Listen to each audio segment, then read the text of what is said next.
নমস্কার দর্শক বন্ধুরা, আজ আমি সকালের ব্রেকফাস্ট অথবা স্কুল কলেজের টিফিনেও আপনারা এই রকম রেসিপি তৈরি করে দিতে পারেন। খেতে দুর্দান্ত হয়। এইরকমই একটি হেলদি অ্যান্ড টেস্টি রেসিপি আপনাদের সঙ্গে শেয়ার করছি। প্রথমেই এক বাটি মতো আতপ চাল বাটিতে নিয়ে নিয়েছি। ওই বাটিরই এক বাটি মতো বিউলির ডাল নিয়ে নিয়েছি। পরিষ্কার জলে ধুয়ে আতপ চাল ও বিউলির ডালকে আমি 4-5 ঘন্টা ভিজিয়ে রেখে দেব। 4-5 ঘন্টা পর জল থেকে ছেঁকে তুলে নিয়ে একটা মিক্সার গ্রাইন্ডারে স্মুথ পেস্ট বানিয়ে নেব। দেখুন পেস্ট বানানো হয়েছে, বেশ ঘন আছে পেস্টটা। একটু জল অ্যাড করে আমি পেস্টটাকে পাতলা করে নেব। এইভাবে অবশ্যই পাতলা করে নিতে হবে, বেশি ঘন ব্যাটার হলে হবে না। দেখুন এরপর জল অ্যাড করে ভালো করে মিক্সড করে ঢাকা দিয়ে আবারও 4-5 ঘন্টা রেখে দেব।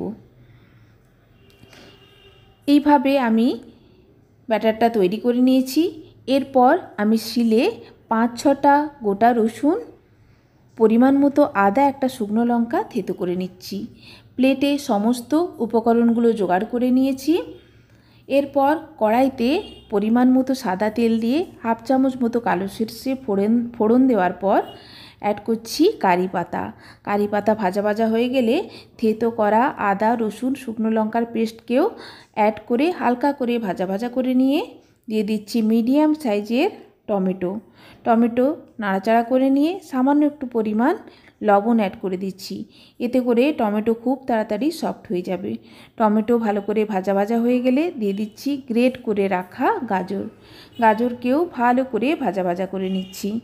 এরপর অ্যাড করে দিচ্ছি লবণ দিয়ে আগে থেকে সেদ্ধ করে রাখা আলুকে এইভাবে ভাঙা ভাঙা করে অ্যাড করতে হবে। আলু দেখুন আমি নাড়াচাড়া করে নিচ্ছি।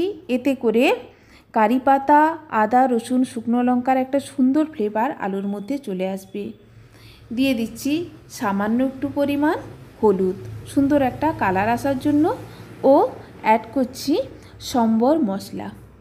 ভালো করে আবারও নাড়াচাড়া করে আলু ভাজা ভাজা করে নেওয়ার পর অ্যাড করে দেব 2টো মিডিয়াম সাইজের কুচানো পেঁয়াজ ও ফ্রেশ ধনেপাতা। গ্যাসের ফ্লেমটা অফ করে দিয়ে পেঁয়াজ ও ধনেপাতা অ্যাড করছি। ভালো করে নাড়াচাড়া করে মিক্সড করে দিচ্ছি। দেখুন অপরদিকে 4-5 ঘন্টা ধরে রেডি করে রাখা ব্যাটার আমি ঢাকা দিয়ে রেখেছিলাম। ঢাকা খুলে অ্যাড করছি 1/2 চামচ মতো খাবার সোডা ও পরিমাণ মতো লবণ। ভালো করে মিক্সড করে দিয়ে একটা লোহার তাওয়াতে সামান্য একটু পরিমাণ সাদা তেল ব্রাশ করে দিয়ে দিচ্ছি ব্যাটারটা আমি আলতো হাতে এইভাবে হাতা দিয়ে স্প্রেড করে দিচ্ছি।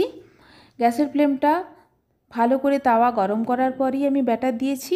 এরপর গ্যাসের ফ্লেমটা লোতে করে রেখে দিয়েছিলাম। লোতে করে এক সাইড ভালো করে ভাজা হয়ে গেলে অপর সাইড ভাজার জন্য উল্টে দিয়ে আলুর পুরটা দিয়ে একটা রোল আকার দিয়ে নিয়েছি। এইভাবে আমি সমস্ত তৈরি করে নিয়েছি। দেখেই বুঝতে পারছেন খুব সহজে এটা আপনারা বাড়িতে তৈরি করে নিতে পারবেন। রেসিপি ভালো লাগলে চ্যানেলকে লাইক, কমেন্ট অ্যান্ড সাবস্ক্রাইব করার অনুরোধ রইল। ধন্যবাদ।